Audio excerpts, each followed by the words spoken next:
വനിതാ ഏകദിന ലോകകപ്പ് ഫൈനലിൽ ഭാരതം ഇന്ന് ദക്ഷിണാഫ്രിക്കയെ നേരിടും. ഉച്ചകഴിഞ്ഞ് 3 മണി മുതൽ നവി മുംബൈയിലെ ഡിവേ പാട്ടീൽ സ്റ്റേഡിയത്തിലാണ് പോരാട്ടം. ആര് ജയിച്ചാലും ലോകകപ്പിന് പുതിയ അവകാശികളാകും. സെമിയിൽ കരുത്തരായ ഓസ്ട്രേലിയയെ തോൽപ്പിച്ച ആത്മവിശ്വാസത്തിലാണ് ഭാരത വനിതകൾ കളിക്കാനിറങ്ങുക. ദക്ഷിണാഫ്രിക്ക ആകട്ടെ ലീഗ് മത്സരത്തിൽ ഭാരതത്തെ തോൽപ്പിച്ചിരുന്നു.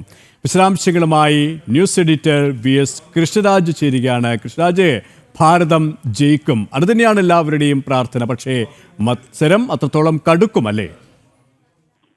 തീർച്ചയായും ഫൈനൽ പോരാട്ടമാണ്. അതിന്റെ സമ്മർദ്ദം ഇരു ടീമുകൾക്കും ഉണ്ടാകും. സ്വന്തം കാണികൾ ഇന്ത്യൻ ടീമിനെ സംബന്ധിച്ചിടത്തോളം വലിയ കരുത്താണ്. പക്ഷെ ഒരു ഫൈനൽ പോരാട്ടത്തിന് സ്വന്തം കാണികൾക്ക് നടുവിൽ ഇറങ്ങുമ്പോൾ ഉണ്ടാകാവുന്ന സമ്മർദ്ദം അതും സ്വാഭാവികമാണ്. പക്ഷേ ഞാൻ നേരത്തെ പറഞ്ഞതുപോലെ കഴിഞ്ഞ ഓസ്ട്രേലിയയെ പരാജയപ്പെടുത്തിയ ശേഷം ഓസ്ട്രേലിയയുടെ സ്പിന്നറായ കിങ് പറഞ്ഞത്, ഞങ്ങളെ തോൽപ്പിച്ചത് ആ കളക്കളത്തിൽ ഇറങ്ങിയ 11 പേർ മാത്രമല്ല, ഇന്ത്യൻ ടീം മാത്രമല്ല, ഒരു രാജ്യം ഒട്ടാകെയാണ് എന്നാണ്. കാരണം ഗ്യാലറിയിൽ എവിടെയും ഓസ്ട്രേലിയക്ക് വേണ്ടി കൈയടി ചാർത്ത് വിളിക്കാൻ അധികം ആളുണ്ടായിരുന്നില്ല എന്നതാണ്. അതുകൊണ്ട് തന്നെ ഭാരതം കളിക്കാനിറങ്ങുമ്പോൾ സ്വാഭാവികമായും എത്രമാത്രം ആഘോഷിക്കുന്നു, ആർത്തു വിളിക്കുന്നു, ആരവം മുഴക്കുന്നു ഗ്യാലറി എന്ന് എല്ലാവർക്കും അറിയാം. ഒപ്പം 140-ലേറെ കോടി ജനതയുടെ പ്രാർത്ഥന. അതിപ്പോൾ ഫൈനൽ പോരാട്ടമാകുമ്പോൾ ക്രിക്കറ്റ് അറിയാത്തവർ പോലും ഇന്ത്യൻ വനിതകൾ ജയിക്കണേ എന്ന് സ്വാഭാവികമായും പ്രാർത്ഥിക്കുമല്ലോ.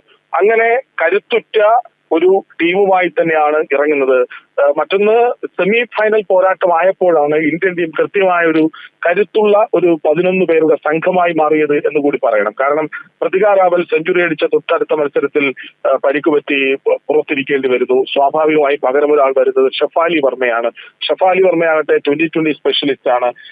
നമ്മുടെ അഭിഷേക് ശർമ്മയെ പോലെ അല്ലെങ്കിൽ വീരേന്ദ്ര സേവാഗിനെ പോലെ അതിവേഗം സ്കോർ അടിച്ചുയർത്താൻ കെൽപ്പുള്ള ഒരു താരമാണ്. പക്ഷെ ഷഫാലി കഴിഞ്ഞ കളിയിൽ പ്രതിഭയുടെ മിന്നലാട്ടം കാണിച്ചുവെങ്കിലും നേരത്തെ പുറത്തായി. എന്നാൽ 2 ബൗണ്ടറികൾ 5 പന്ത് നേരിടുമ്പോൾ അടിച്ചു കഴിഞ്ഞിരുന്നു. ആ ഷഫാലി വർമ്മ ഒരു 10 ഓവർ ക്രീസിൽ നിൽക്കുകയാണെങ്കിൽ ഇന്ത്യയുടെ സ്കോർ 80+, 80-ലേറെ ഉണ്ടാകും എന്ന കാര്യത്തിൽ ഒരു സംശയവും വേണ്ട.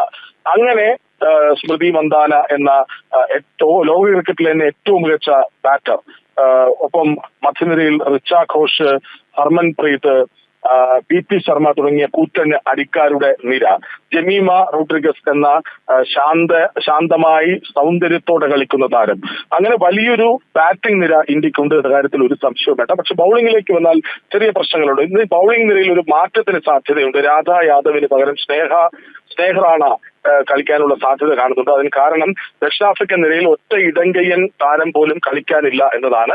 അപ്പോൾ ലെഫ്റ്റ് ആം സ്പിന്നറായ സ്നേഹ റാണയെ കൊണ്ടുവന്നാൽ അത് ഗുണം ചെയ്യും എന്ന് ഇന്ത്യൻ ടീം ധരിക്കുന്നുണ്ട്. മാത്രമല്ല ശ്രീചരണിയെ പോലെ ഒരു ലെഫ്റ്റ് ആം സ്പിന്നർ വേറെയുമുണ്ട്. അങ്ങനെയെങ്കിൽ അത് ഗുണം ചെയ്യും എന്ന പ്രതീക്ഷയിൽ ഒരു പക്ഷേ സ്നേഹ റാണ കളിക്കാനുള്ള സാധ്യതയുണ്ട്.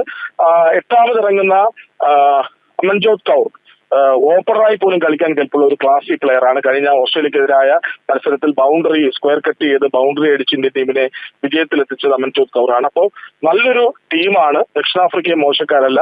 അവർ ലീഗ് റൗണ്ട് മത്സരത്തിൽ ഭാരതത്തെ പരാജയപ്പെടുത്തിയാണ്. പക്ഷെ അന്ന് ഇന്ത്യക്ക് ജയിക്കാവുന്ന മത്സരമാണ് ഇന്ത്യ കൈവിട്ട് കളഞ്ഞത് എന്ന് കൂടി നമ്മൾ ഓർക്കണം. ഏതായാലും അവർക്ക് ആത്മവിശ്വാസമുണ്ട്. കാരണം ലീഗിൽ ഈ ടീമിനെ ഇന്ത്യ നമ്മൾ തോൽപ്പിച്ചല്ലോ എന്ന ആത്മവിശ്വാസം ദക്ഷിണാഫ്രിക്കയ്ക്കുണ്ട്. പക്ഷെ അതിനപ്പുറം ഓസ്ട്രേലിയ പോലെ ഏറ്റവും കരുത്തരായ ഒരു ടീമിനെ പരാജയപ്പെടുത്തി ഫൈനലിൽ എത്തുന്ന ഇന്ത്യ നേരിയ മേൽക്കോയ്മ, നേരിയ മുൻതൂക്കം ഉണ്ട് എന്ന കാര്യത്തിൽ ഒരു സംശയവും വേണ്ട. KP, അത് തന്നെയാണ്, ഭാരതം ജയിക്കും. ആ ഒരു പ്രാർത്ഥന തന്നെയാണ് എല്ലാവർക്കും.